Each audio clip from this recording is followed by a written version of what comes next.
I reckon we can go ahead and get started. We can do introductions, all that kind of stuff, and then we can get into some of the questions that we've had. For anyone that's joining us, welcome to the first Q&A. First off, I just wanted to say this is the first time we're doing one of these Q&As on Discord and the first time we're using stages. So if we're a little bit awkward or unfamiliar with some of the tech, please be gentle with us. We're kind of learning as we go here, so excited to do it, and looking forward to answering some questions. If you have any questions that you didn't already ask, feel free to pop them either in the questions channel, which should be just above this stage channel, or into the chat in the stage channel itself, and we'll see if we can get to them throughout the Q&A. So first off, just some introductions. So hi, I'm Althalus. I'm one of the community managers on Ravenbound. As a community manager, my general job is to talk with all of you, keep you all up to date on what's happening with Ravenbound, and then also communicate your feedback back to the developer team, and generally just post really awful memes and that kind of stuff across Discord and social media. We are joined today by 3 members of our Ravenbound team. We're joined by Johan, Andreas, and Tomas. So I will let the 3 of you, who are all in a room together, which is great. I'll let the 3 of you go ahead and introduce yourselves. Whoever wants to go ahead first, you can go ahead. Hello, my name is Tomas. I'm the game director, and I've been on Ravenbound pretty much since the project started. Hello, I'm Andreas. I'm the executive producer for Ravenbound. It's kind of a weird title, I guess, but producer basically means that I make sure that the team has everything they need to do a great game. An executive kind of means that I also kind of have a product, like market perspective, I guess, on what Ravenbound is and should be. So, that's kind of it. Hello. My name is Johan. I'm a gameplay coder. That means that I code a lot of things to make them work, then also kind of design a bit of stuff. I've been on this project for a bit, I think 3 years-ish. It's quite fun. Yeah. Awesome. I didn't explain my role at all, but maybe people, I don't know, game director, I'm kind of responsible for the creative side of the entire project. Great. Thanks so much for those intros, folks. So we can go ahead and get stuck into some of the questions. The first one is quite a simple one. It's from Eldwin Artarian here on Discord. The question is, what are the main inspirations for Ravenbound? You can answer this either as like from the whole team's perspective, or specifically, what inspires you when you're working on Ravenbound in your specific discipline. Yeah, I mean, for me, it's it's super inspirational to kind of work on a roguelite in an open world. It's a very interesting challenge in many ways, but that's also, I think, a lot of us kind of get going creatively from that sort of challenge. And then maybe more plainly, I mean, I like dark fantasy games. I think we're kind of in that territory. I thought it was really interesting to go the folklore route as opposed to maybe the more commonly treaded Norse mythology route, and dig into that side of it for the world and so on. So yeah. Yeah, I mean, for me, it's very clearly like a couple of games that are when we started making this game as a roguelite and looking in what we can look at for inspirations. I talked a lot with Simon, who's the lead designer on the game. We're both super roguelite nerds, so we just looked at a bunch of them. So I have a list-ish, but Slay the Spire, Risk of Rain 2 are one of the biggest inspirations. Card games a bit open world in Risk of Rain, and then Cult of the Lamb, when that came out, we started looking at that stuff where you have the different places to be, and Hades and Rogue Legacy and all of these things. Is the roguelike part, and then I know from the combat team that they looked a lot of Nier Automata, Devil May Cry, and the combat directions for that. So there's a bunch of different games that we try to mush into one pot in an open world to create this thing. Yeah, and to add to that, I think that the mix of genres is really interesting to me. When open world meets roguelike, how do you do that? That's weird, but exciting as well, right? So it's always interesting to hear, especially from people who've been there from the very start, what the kind of very, very base level inspirations are, and then as we're working through any individual part of a game, there's always extra inspirations that will come in. Like even for, we've had other guests on before on other like previous streams and that kind of stuff, who will talk about inspirations that they had for specific sounds or specific bosses or specific,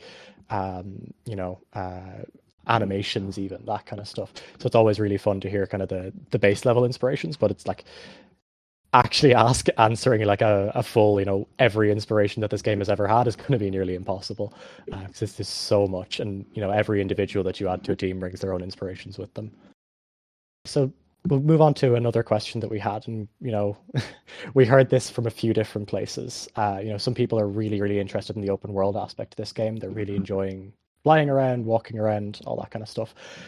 So, are there any plans, do we have any plans for more ways to kind of incentivize that exploration outside of just combat?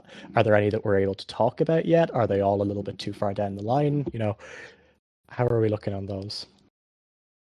We're absolutely looking at the open world. It's, I would say it's kind of the key focus going forward.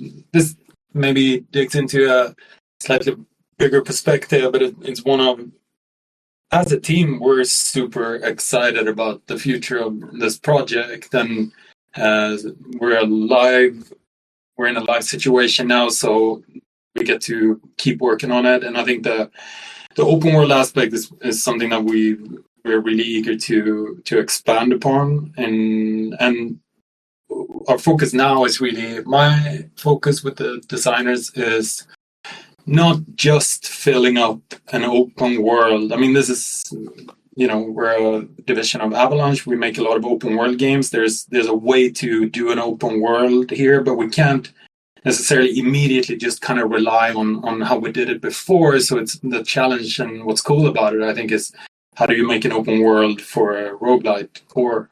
And I think we have some really exciting ideas around that, how to create an open world that essentially keeps tying it back into that core loop, and also adds elements of exploration and variation and things like that, activities.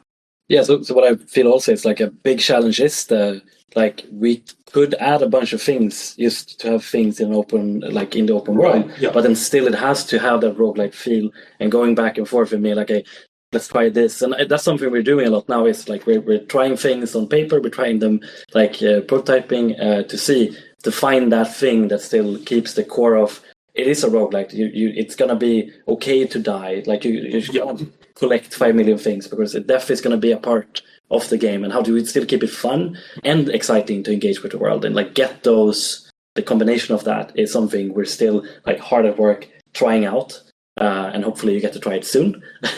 But yeah, exactly. We are trying. I mean, releasing a game is, as a developing, is very scary, because a lot of players are gonna play your game and have opinions and gonna test it and discover there's bugs and whatnot.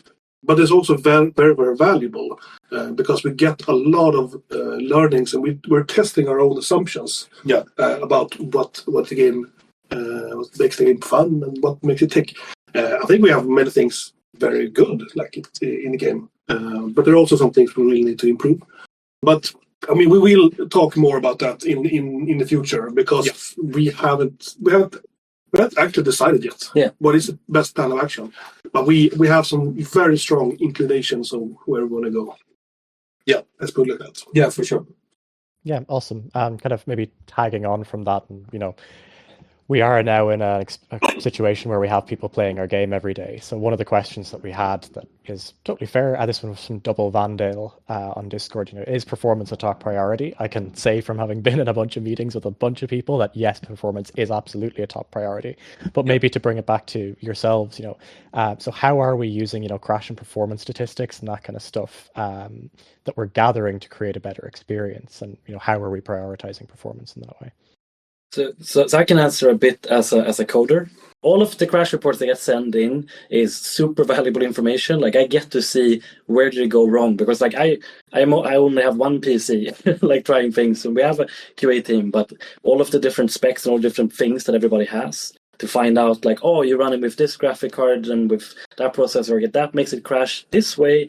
Okay, and then trying to figure out and then seeing, oh shit, everybody like has a big issue with like maybe this UI element or whatever. So getting all of those like big chunks of information is the only way that we can fix it. And it's been like the thing in the code team that we've been working on. That's been 100%. We like stopped a lot of other things just to like get in and get the game working for you guys, because I know the frustration myself of a game crashing a bunch. Yeah, and from my kind of producer perspective, like it's definitely the highest priority and has been for last 4 weeks. Performance and stability, and like a crash that prevents a player from actually playing the game, like has to be the highest priority. And it's as I said, it has been the main things we're working on, and that's also the reason why we have deployed so many patches. 4 or 5 the last month or whatever it is, basically to deploy fixes to those crashes and get more data and get more information to see what else can be fixed, basically. And according to our statistics about or metrics about crashes, we have fixed about 70% of the crashes. So we have 70% less crashes now than at launch, roughly. But I mean, that's still not good enough, but we have made at least significant improvements. Yeah, okay. Obviously I've been involved in these conversations as well, so I know exactly how seriously everyone's taking it. But I mean, it's great to hear directly from yourselves, how important it is, that it's been really the main priority. And it's it's something that we're always trying to reinforce with everyone. It's like, hey, yeah, we are really taking this seriously. Look at all of these hotfixes, all these patches. In every single one, you should be getting more and more stable in your play through the game. And I think we're getting there, and I'm really looking forward to the day when people can absolutely reliably be able to get through a run every single time, or as close to it as we can get to. I know for me, I'm lucky enough that on the hardware that I run, I have pretty good stability at this point. But it's still not quite that way for everyone, and we're excited to be able to get it there as soon as possible. Okay, we'll move on to the next question. I actually see the person who asked this question just hopped into the Q&A, so I really hope that I'm going to pronounce your name right now that you're here. QCVats asked, what is your intended player to boss scaling? This is something that we've had a lot of conversation about on Discord. If we're happy, if we're happy with the current way the power scales kind of between a player and a boss, then are there more ideas that we're working on to make boss combat more engaging or more rewarding? Or are there further changes that we want to make to that kind of balance? I mean, I can personally say we play the game quite often, so I've seen this as well. When I fight myself, it feels like, oh, I'm doing this super easily, and then I get to a boss, and the scaling is way different, and I die and I get frustrated. Like that happens to me as well.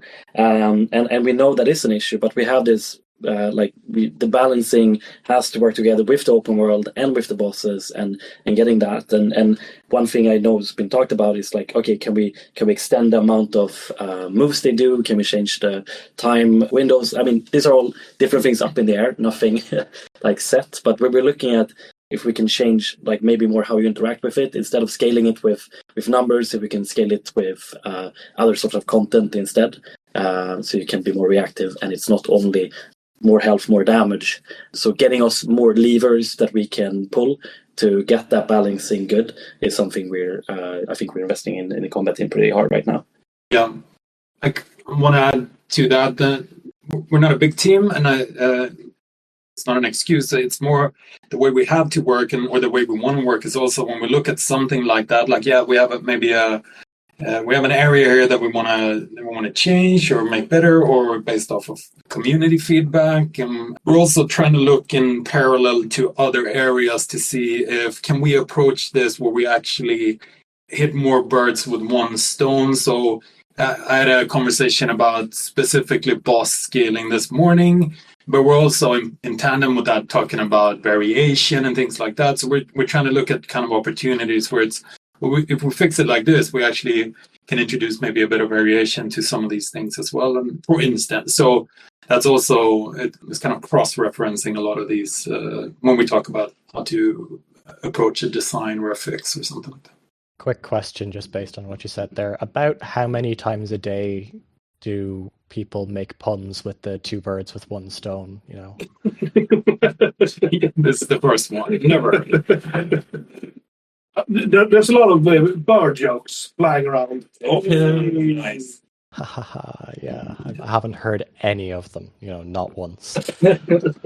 Okay, here's a bit of a fun one. This one's from Long John Silver, who's really active over on Reddit as well as on Discord. This question came in on Discord. Are there any Easter eggs lurking around that no one has uncovered? Or, you know, as an alternative to that, any particularly fun Easter eggs that you enjoy yourselves? I mean, Would we say that if there were? I mean, I feel like that would spoil it. that's why I'm giving the alternative. Yeah, there are not. I mean, I know certain I haven't seen yet pop out. So I mean, yeah, for sure. There's also once, maybe not the first thing that we're looking at, but down the line there's going to be, I think, more added for sure to that kind of thing. At least I think we're interested in having kind of secrets and a little bit of mystery added to this landscape that we created. So for sure, that didn't answer the question. It just added more to it. Yeah, we can't be good doing spoilers, you know. No. Be a bit rude. So, just looking through the rest of the questions, where do we go next? Okay, here's one that we know we have a little bit to talk about on, so maybe we'll go into this one now. This one comes in from Eldwin Artarian. I don't know why I'm struggling to get my tongue around that one. So one of the questions that we've had a lot, you know, from the very start is, are there any improvements that we're looking to do for the traversal systems? That's, you know, Raven form, basically. You know, a lot of players have talked about how they sometimes have to run, you know, 200-300 meters from where they've killed a camp to find a Raven tower to then be able to fly to their next destination. So is there anything that we're planning for that? Well, I mean, we've added them, right? Yeah. So we've added some, is it almost 200? 140 more Raven towers, which may kind of seem like we're not addressing that demand head on, where you could just immediately go into Raven mode. There are a lot of reasons why we haven't just flipped that switch yet, and it ties into future plans and designs too. And it's like with a lot of these things, there's a balancing act going on here where we're making some maybe changes now would actually impede some of the things we want to do down the line. So we added more towers. So because it's not fun to have to kind of travel a lot of terrain to get to that tower. I think one thing that we can admit to having maybe missed is like there are especially places where it's a height variation. So if you look at it top down, it looks like there's a Raven tower quite close to you, but when you factor in that it's at the top of a mountain that you're standing at the bottom of, then that's a worse thing. So we looked at trying to fill in a lot of those kind of problematic areas and with the pass that we did, but that's where we're at currently. But also, I really want to address the whole like bird traversal thing a bit. Sure. So, because I mean we have tried having the game in pure bird mode. I mean that's something we did way earlier in development. That was you could just click a button and you went into it, and that sounds great. And but then the problem is what happened for us is that you kind of lost sense of the scale of the world. You lost the sense of walking somewhere and finding somewhere along the way, and there's that thing of like connection to the world kind of loses when you're a bird all the time, because then you go camp, fly, kill, camp, fly, kill, over and over and over again, and there's no opportunities for us to, like, if we want to add something exciting that's going to lead you somewhere, or for the future, want to do that sort of stuff, you're in the air and you're a bird, so you're not going to look down because you're looking for the next camp and you just want to kill those svartavs or whatever it is. So I think like it is like fun in the immediate, because bird mode is great. Like I love it. We've had races and everything, but I mean, just having that all the time kind of loses the specialness in it, and you lose a lot of the connection. So I think it might not be as great as you perceive it if you have it all the time. It's like eating cotton candy all the time. Yeah, it's almost like teleporting in a way, right? Yeah. And I should add as well, like when we say we've added, we mean it's going to be in a patch near you. Yeah, sorry. Yeah. It's not Don't in the look for game. it maybe immediately. So as far as I know, the number that as far as I know, the number that we've added is 111 Okay. smaller Raven towers. They will be included in our next patch, which we're expecting to launch next week. We had originally intended to launch that patch this week, but we just needed a little bit more time to, give it that little bit of extra polish, make sure it was super ready to go. Anything else we want to talk about with traversal? We're doing a lot of stuff for the on-ground traversal. I think when we're talking about looking at the open world, of course, that's where a lot of that additional content is going to go. So again, it's also what we want you on the ground and not in the air constantly. So, and I think it's our responsibility to try and make that more fun than maybe it is currently. So Yeah. Final launch date isn't locked for that patch yet. We're taking our time with this one because it's going to be quite a significant one. There's a lot of community feedback being addressed in here. So we will keep you all up to date as soon as we've locked that in. We'll let everyone know, but we are hoping to get that in soon. And this traversal part is actually a significant part that we really wanted to address. This next one I know is a little bit contentious. So I'm going to maybe ask each of you to speak about it from your discipline's perspective, but feel free to give whatever answer you want. This is another one from Long John Silver, which is, what was the hardest or the most difficult part of developing Ravenbound? Because I've thought about this a bit as well, but to me, the hardest thing is also in a way the most exciting thing, and that's getting a roguelite in an open world.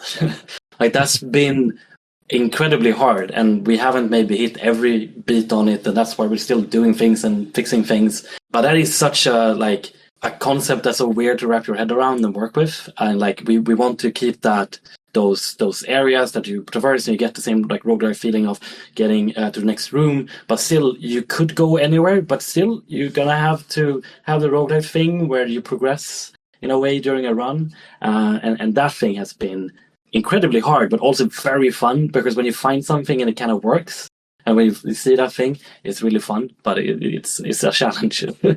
Yeah, my answer is very, I guess, similar. It's that area.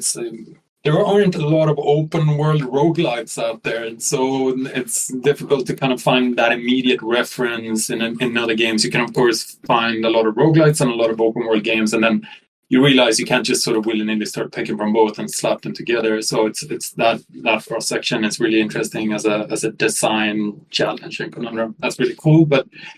And then, not to get into it too much, but the project has had its ups and downs along the way, as these things do. And like mentioned before, we're not a huge team, so but it's quite a ambitious game in many ways. So. There are maybe areas that you could have solved by just throwing more bodies at it that we don't have that as an obligation. At least we need to find other clever ways to kind of address issues. So that's been challenging for sure. But like Johan said, when it clicks, it's also really, really fun. That segues nicely to my kind of answer is, as a producer, again, it's when you're creating a game, any game, but Ravenbound specifically. Oh, and I should also mention, I'm fairly new to the project, so I don't have the 3 years of history as my two colleagues here. But when you do a game, there's a lot of things you can do. There's no people have good ideas for sure. You can have this feature, we can have this, and you need to prioritize, and you need to test them out, and you need to actually make them, and then you realize, oh, wait a minute, this doesn't work because of reasons X, Y, Z. And that process of always kind of wanting to do more than you can, that's a constant and hard thing to do in games. Gotcha. Makes total sense. Obviously from the community and social perspective and all that kind of stuff is always different, but it's always really interesting to hear about the challenge of even just building this from the ground up. There's a few people in the live chat talking about how this is a kind of a first, the first real open world roguelike of its type, so it's a lot of responsibility to figure out what that looks like. Kichivats, who asked one of the questions earlier, said, I think the roguelikeness is going in a good direction. Maybe some unnecessary RNG at the moment, but other than that, appreciate that they can go anywhere and hunt for the things that they need. And I think, that's a tricky balance to get to, but I think it's something that's really, really fun and rewarding when a run does click. And that's something I actually wanted to talk about, or ask about. Going to go a little bit off topic. No one actually asked this question, but it's just something I'm always curious about when I talk to new people on the team. So, like, when I do a run, I tend to focus on getting the most damage that I possibly can, and I completely ignore every other stat. But I know that's not necessarily the best way to play. So, for yourselves, are there any particular styles that you tend to go for in a run? Any particular builds that you find super fun, super interesting that maybe people aren't aware of yet, or even just simple stuff? I mean, usually when I play, I try something weird. Like, can I do something where I transform my bleeding into weakness, or sorry, weakness into bleeding into another thing, and have a bunch of status effects stacking on top of each other. But then I think one thing that I think is really undervalued is the dual strike. I mean, that's insane. We have a trait that gives lessens your damage but gives you a bunch of dual strikes, which means you crit more and you do everything more. And that one is if I just want to win, I just go for max dual strike. But otherwise, I just try random crap a lot. Yeah. I'm similar. I would rather experiment and die than go for the optimal build. That's kind of me.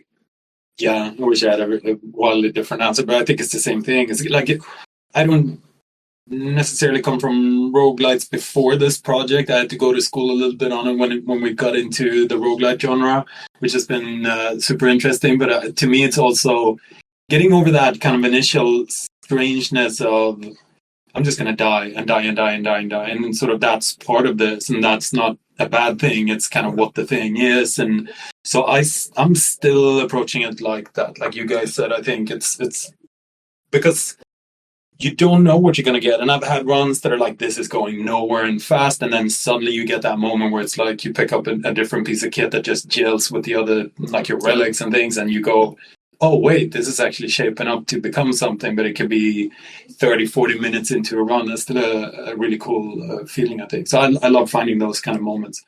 Also, kind of busy in design meetings currently, trying to beat the game at this very moment. So. And oh, by the way, just a tip: always have a bit of luck. It always pays off. Just a tiny bit if you can find it. Pro tip. Yeah, I've learned the value of luck in my last few runs in particular. Grabbing it early, super valuable.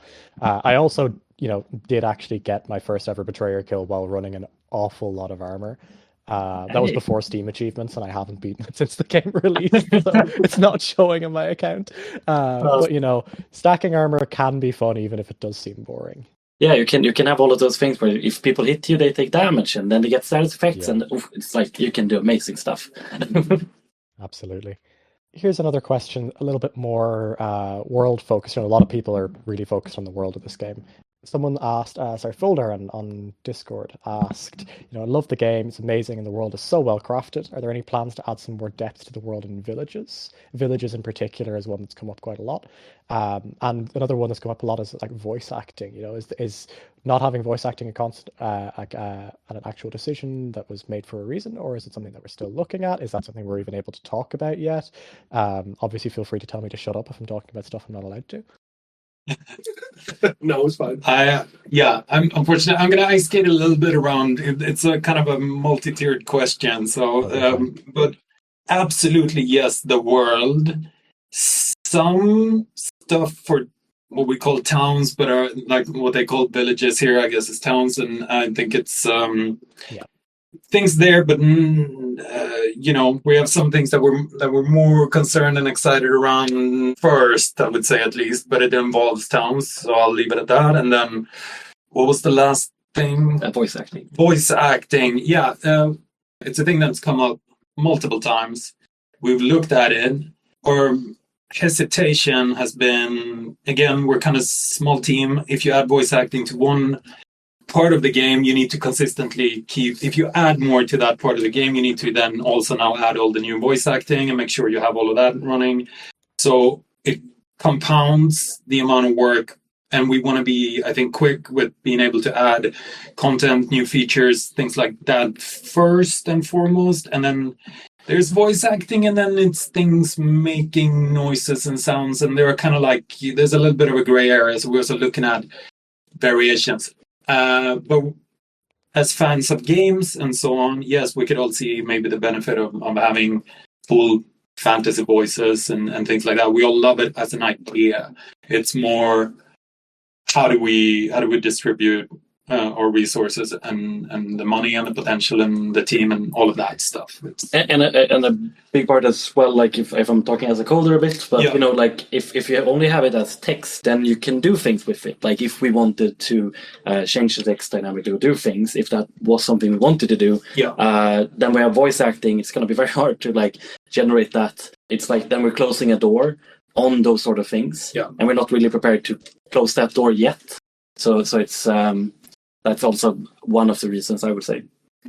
The overall kind of overarching question of like adding more depth to the world.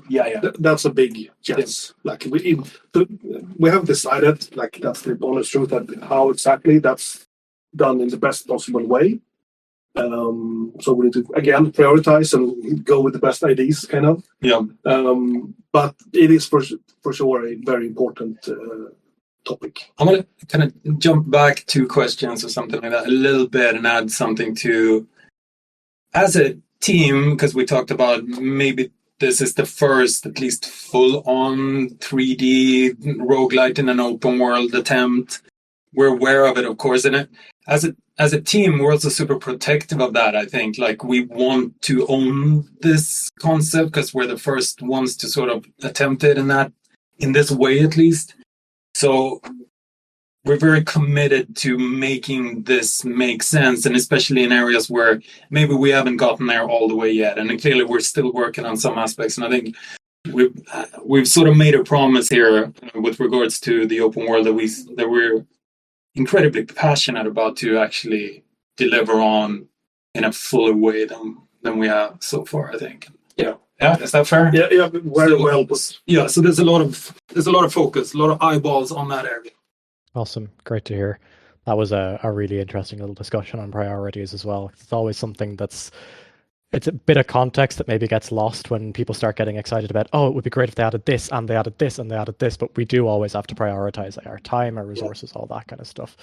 And keeping options internally, open. It's a million ideas every day. Also, we all do it. It's fine. I understand the reflex. I mean, the whole team is just so creative. Like, there's so many ideas. That's not the issue here. Yeah, I've seen that myself as well in action. It's really, really incredible, some of the ideas that just come flying out when a session is on. A bit of a sideball question. I'm not going to take this in its entirety. It's again from Kichivats, which is the original question was, are there plans for more speedrunner focused features? I know speedrunning is something that we've talked about wanting to do content around in the community team, but like, is speedrunning something that you consider as something that should be kind of part of this game? Like, when you're thinking about design features, it's something that you have in the back of your mind. I suppose where's the level of interest in speedrunning from yourselves personally? I guess I'm going to let the creative director answer this, but I just want to say before that, like, one of the most fun experiences I've had was speedrunning against Simon, the design lead. And we sat and we're like, okay, how quickly can we get to the betrayer? And just going that route was so fun. And that thing is still like something I remember as like a great experience. So I can say personally, I love it, and I love speedrunning in general. So yeah. What am I going to say now? I've heard about it, and speedrunning has come out. Okay, it's not the thing that we're having all the meetings about currently, but if I can package it into challenges and those kind of things, that's definitely an area that comes up a lot and that we have plans for. Are they concrete plans yet? A little bit here, not so much there. Sorry to be vague, but we're fully aware of the concept of it, and that there is a crowd that likes that, and clearly some of that crowd is in here. So yeah, for sure. But I also think it is like we could never make the game into a speedrunning game. That would have to be a separate thing, and then that means it's another thing to maintain, and that's another cost, and it's back always to what we have time for. Yeah. To me, speedrunning is we are two kind of legs we're standing on. It's the open world and it's the roguelike. It's clearly a roguelike kind of feature, right? The open world, you want to not speedrun. You want to take your time and kind of explore and perhaps roleplay, whatever, right? But roguelike clearly comes from that. So, yes, it should be possible to speedrun. I think it's valuable what you said there, Johan, about it's one of the most fun experiences that you've had. So, but with that said, it's probably not going to be. It's never going to be the main focus, or the only focus, I should say. Well, I know for me, I'm definitely not a speedrunner. I don't have the hands for it, but it's always really, really interesting to see some of the the runs that people have been posting in Discord. How they're getting to the betrayer, the builds they're using, their times that they're doing it, and all that kind of stuff. So it's really fun to kind of see y'all get creative with how you're playing. For you, if you had to pick one individual thing about either the world or whether it's like a really small thing like an animation or something like that you want to call out, or maybe a particular feature of the game that you would like to call out as like, this is like a super cool thing that Ravenbound does, whether that came from specifically exploring the mixes of genres, or whether it's just something that the team came up with as part of it. Is there anything in particular that like you always want to talk about and say, hey, this specific thing right here is really, really cool? I can't, like, the thing for me is that there's so many things that we've made and are maybe not in the game anymore, and things there are, and so it's very hard to like even remember all the things. The thing that sticks out to me is not a certain feature, a certain thing. It's just that we have all of these things in the mix. Like it's the stew, not the carrot. I don't know, but so I have a hard time pointing exactly something out. Yeah, I also going to have a broad kind of perspective, but the most fun, I think, for personally, is finding the synergies, like that's, and the cards and how they play into each other and kind of strategize around those. I really enjoy that. It's core to the game, so it's not that specific thing, perhaps, but. I mean, for me as a coder, like a lot of things I think are cool and stick out, like that's not gonna be noticed. Like I'm very proud of a lot of the work I've done on the loot system. I think ways that we have a variety where you can get elemental stuff and get a certain thing, and then it also asks for it happens a bunch of cool magic behind the scenes that makes it, when you get an orb and you empower it, the thing how it selects it. Like there's a lot of things happening. Like it is the luck. It's also like we try to not make it too repeatable, and we try to have the rarity, but then a bit of luck still affects it, and like all of that mixed together. Like one orb becomes one card. That transition, I think, is really cool. But maybe that just seems like it's a video game. It should do that. So I don't know. Yeah, I mean, I'm gonna follow on the pop out answer bandwagon, but. Prepare to go boo.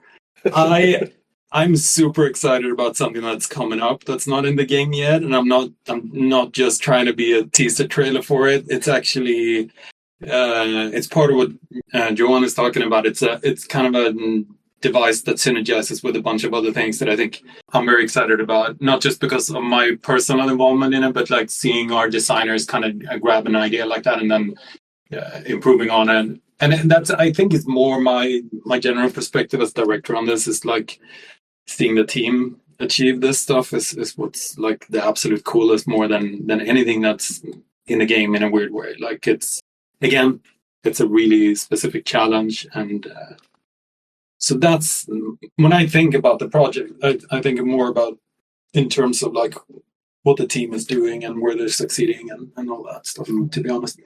And then, of course, dual axes are around. Dual axes are around. Oh, yeah, no. Sorry, I was going to say, like, the best attack is the heavy axe, heavy attack, where you spin. Yeah, and you go as a Beyblade, and you spin around. Like, that's the best animation we have. Like, in a top tier camp, and you're just, like long going through it. Yeah, it's good stuff. Speaking of spin to win, actually, we had a question come in again from Kishivats there in the questions channel. So a while ago, there was a bit of a discussion going on Discord because people had found some very specific ways to optimize, let's say, a dual sword build, where you would basically just spend your entire game doing whirlwind attacks. The question there was, how do you feel about like when the community finds those ways of doing stuff? Is that fun? Is it frustrating to see? Oh, damn! They've found a loophole in the system that we didn't intend, or is that entertaining to you? It's the best. It's great. I love it. Like that's the thing is when you create something, you have an idea what it is, but then somebody else takes it and realize it. Like that is just like, whoa, okay, there's more than I knew making it. But to complicate that perspective, as long as it don't take away the fun from it. Yeah. Because there might be a case like, I don't know, like a totally broken build that's only going to be better than everything else always. Like, then it makes the game worse. Not as fun.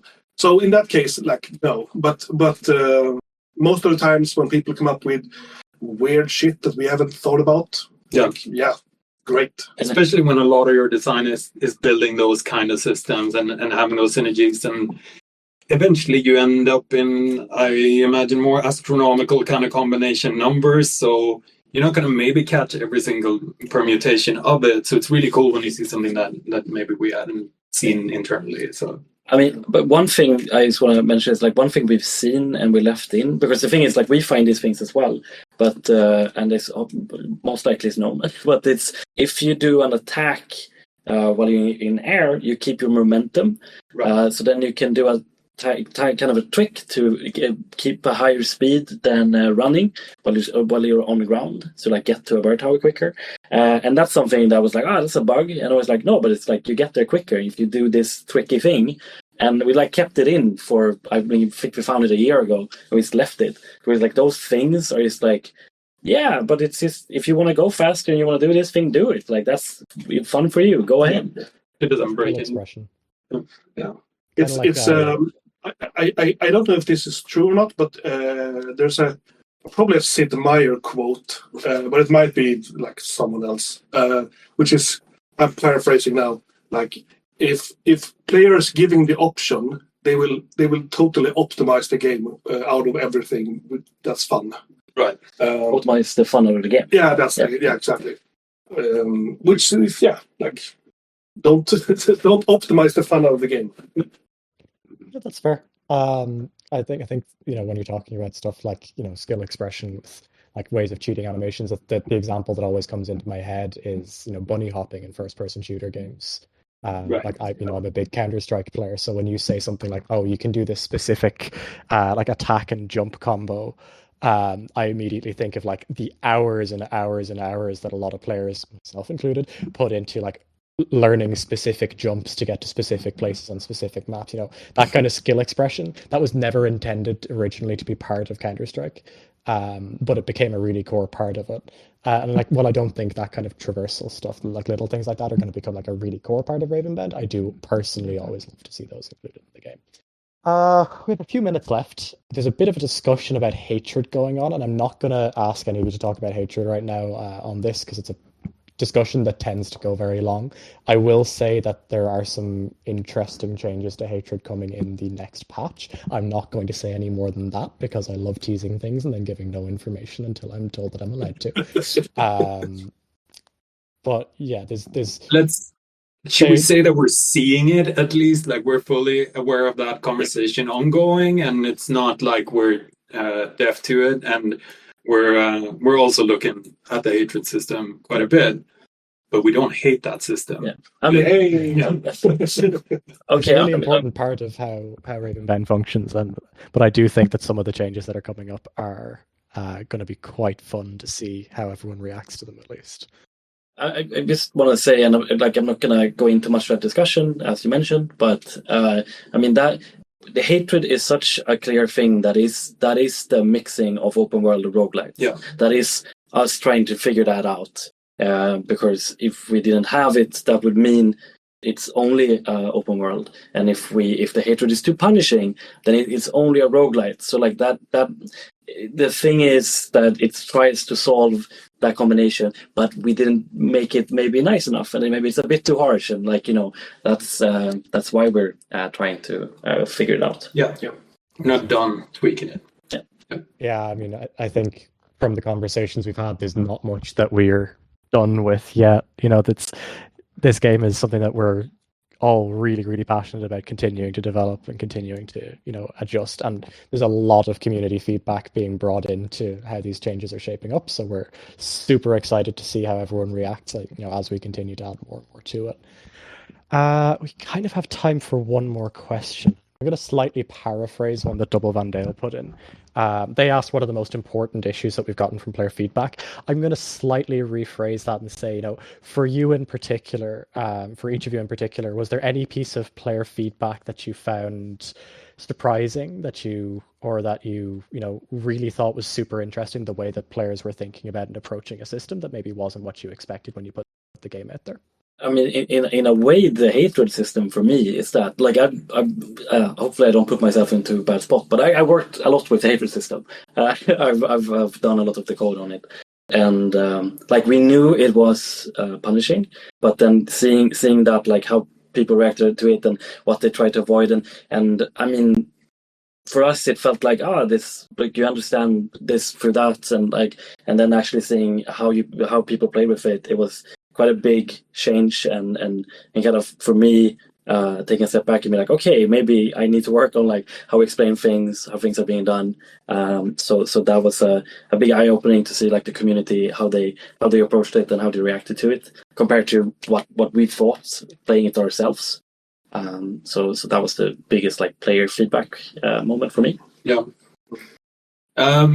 I would say it's a constant, someone grabbed a screenshot of a comment or copy pasted something, and when we feel like this is actually a good idea. So I don't have a specific example in mind right now, but this happens quite a bit where we pick things out. But also more generally, when we look at all the feedback, and as you can imagine, there's a bit of it, and it's coming from a lot of different sources, not just Discord. And well, I think what we do a lot is kind of squinting a little bit to sort of go, okay, there's a problem here. It's an obvious problem area. And then we take that problem area and try and sort of work it into all the things that we know about the systems, and where we can do effective changes that doesn't break other things and so on. Generally, that's a little bit how we treat it, I would say, as opposed to maybe a one-to-one, this person would like this to be changed in this particular way, and you can't always kind of react to it that specifically, because they can't, I mean, people can't know how it all connects under the hood, and it's also not the community's job to solve this game. It's our job and responsibility to fix it in a way that makes everybody feel like the feedback has been addressed. So it's that's through a filter. Yeah, but that's kind of like with the, for example, the bird mode. We talked about, like, people wanting infinite bird mode and that sort of stuff. Right. And seeing that feedback, that's not, then we don't just say, oh, okay, we just give infinite bird mode. Instead, we see that and think, oh, okay, it's not fun being on ground. Right. Okay, so there's an issue being on ground, and we should make that fun, because we know the issues we're going to cause if we just give infinite bird mode. That's not fixing the real problem.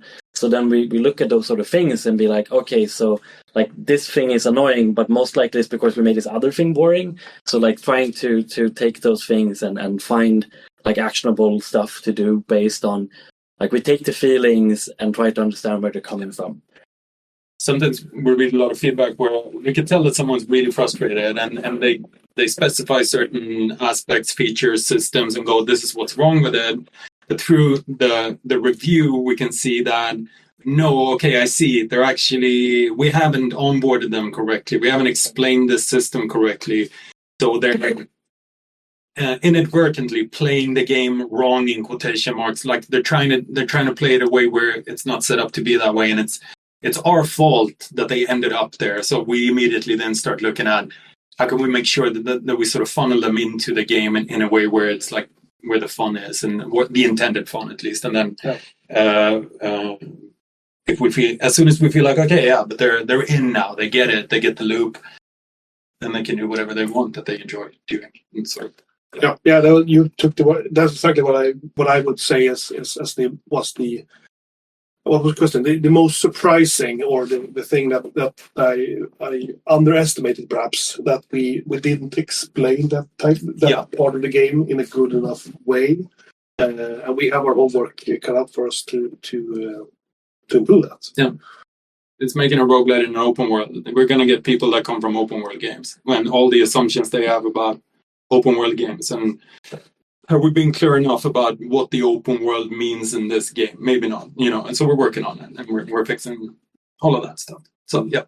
Awesome. That's really great insight. That was maybe even a bit more than I was hoping to get out of that question, so thanks for that. We are at time, we're kind of at the end of our Q&A here, so is there anything else that any of you would like to just say at the end? Anything that you didn't get to touch on maybe as we were going through? Well, apart from a big thank you, I think I've said earlier in this Q&A that it's scary to release a game, but also very beneficial to get all people playing and learning ourselves what you're doing with our game and how we can take it forward. So a big shout out to all of you for that. Yeah, like you guys finding the game, like seeing what is fun, and us being able to develop more on that and focus into the areas where we get the most impact. So it's really fun to get all the feedback. Yeah, I agree. The community is now everything since we're alive thing. I mean, it's super important to us, and this has been fun. Great. Okay. Well, thank you so much to all three of you for joining us today. Absolutely. Please do pop any other questions that you have that weren't answered today into the questions channel. We are looking to do these Q&As regularly. Next week is when we're hoping to do one. We'll let you all know well in advance to get your questions in. And yeah, really looking forward to continuing to do these. It's always great fun to be able to kind of chat a little bit with the community and be able to answer some questions in a really direct way. We always love it that way. So yeah, thank you so much for joining me, for all three of our guests, and thanks everyone for coming along in the audience.